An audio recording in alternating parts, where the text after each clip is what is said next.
नमस्कार शेतकरी बंधू भगिनींनो, सध्या आता खरीपचा हंगाम सुरू झालेला आहे आणि खरीप हंगामामध्ये आपलं सगळ्यात महत्त्वाचं पीक असतं ते म्हणजे भात।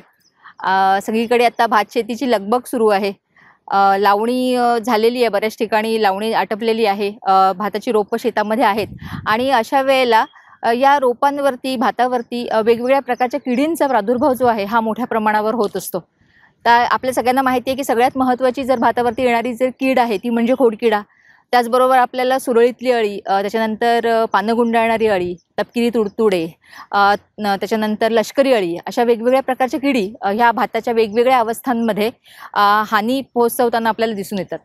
त्याच्यातली खोडकिडा ही जी कीड आहे ही आपल्याला भातामध्ये अगदी रोपवाटिका अवस्थेपासून ते पूर्ण कापणीपर्यंत या किडीचा प्रादुर्भाव जो आहे हा आपल्याला दिसून येत असतो। आता जर आपण बघितलं तर खोडकिड्यामुळे खूप मोठ्या प्रमाणावरती भाताचं नुकसान होतं। म्हणजे जर खोडकिडा आला आणि त्याच्यानंतर त्याचं नियंत्रण केलं गेलं नाही तर मग अशा वेळेला 30% उत्पादनात घट होऊ शकते। तर या खोडकिडीबद्दल आपण या व्हिडिओमधून माहिती घेऊया। या ठिकाणी आपल्याला खोडकिडीने प्रादुर्भित केलेली जे आपल्याला कीडग्रस्त फुटवे जे आहेत हे आपल्याला दिसतात, याला आपण गाभामर असं म्हणतो। तर आपल्या सगळ्यांना सांगू इच्छिते की खोडकिडा ही जी कीड आहे ही पतंग वर्गात मोडणारी कीड आहे। याची जी मादी आहे ती पिवळ्या रंगाची असते आणि तिच्या पंखांवरती 2 काळे ठिपके असतात।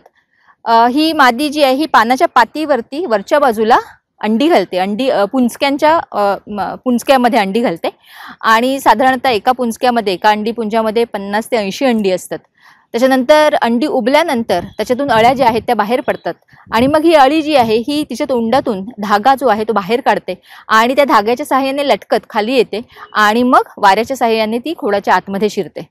जेव्हा पीक फुटव्यांच्या अवस्थेमध्ये असतं तर त्यावेळेस जर या किडीचा प्रादुर्भाव झाला तर आपल्याला अशा प्रकारे गाभामर जो आहे हा दिसून येतो, कारण आतला गाभा जी आहे ती खाते आणि त्याच्यामुळे आपल्याला जे फुटवे आहेत त्याच्यामध्ये आपल्याला गाभामर दिसून येतो। या ठिकाणी आपल्याला हे जे कीडग्रस्त फुटवे आहेत हे जर आपण ओढून काढले तर ते इझिली बाहेर निघतात आणि त्याच्या आतमध्ये आपल्याला कधी कधी अळी दिसते तर कधी तो अळीने खाल्लेला जो भाग आहे तो दिसतो। आता या ठिकाणी आपण बघूया, आपल्याला गाभामर दिसत आहेत वेगवेगळे। तर या ठिकाणी आपण हा खेचून बघू।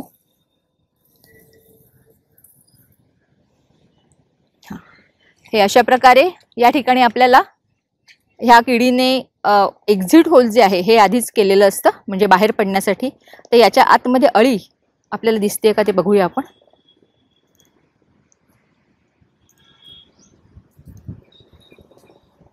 या ठिकाणी आपल्याला अळी जी आहे ही दिसते।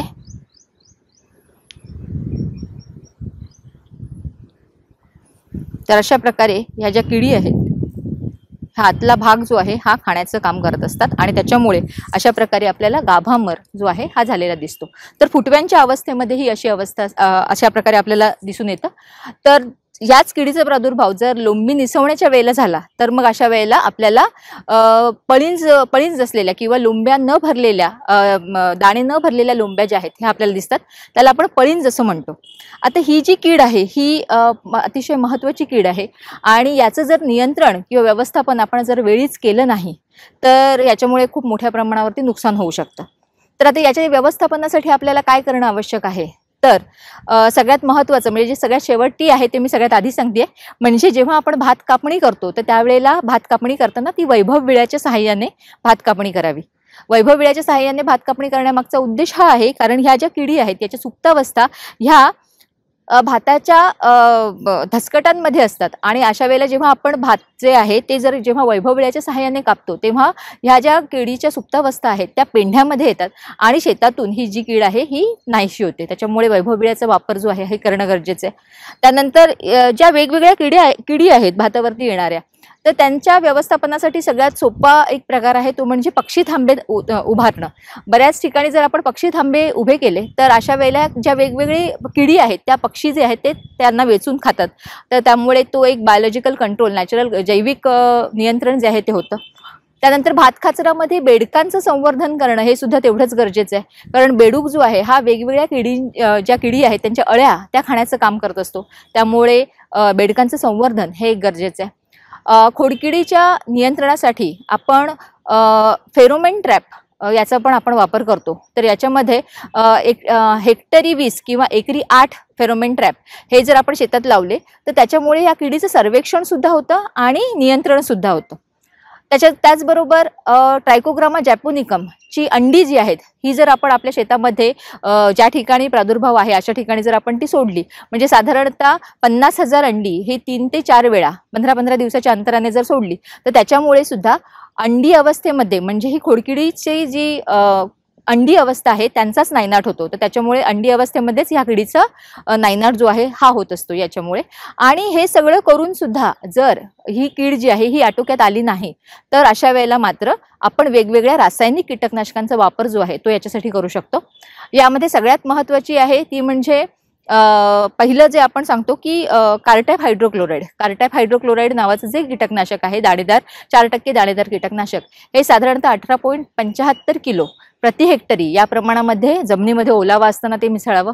किंवा जर हे अवेलेबल नसेल तर मग अशा वेळेला फिप्रोनिल 0.3% ग्रॅन्युलर दाणेदार कीटकनाशक हे साधारणतः 20.80 किलो प्रति हेक्टरी किंवा क्लोरॅन्ट्रॅनिलिप्रोल नावाचं जे औषध आहे हे साधारणतः 0.4 ग्रॅन्युल्स किंवा 4% 0.4% दाणेदार कीटकनाशक हे 10 किलो प्रति हेक्टरी याप्रमाणे आपण जमिनीमध्ये मिसळू शकतो.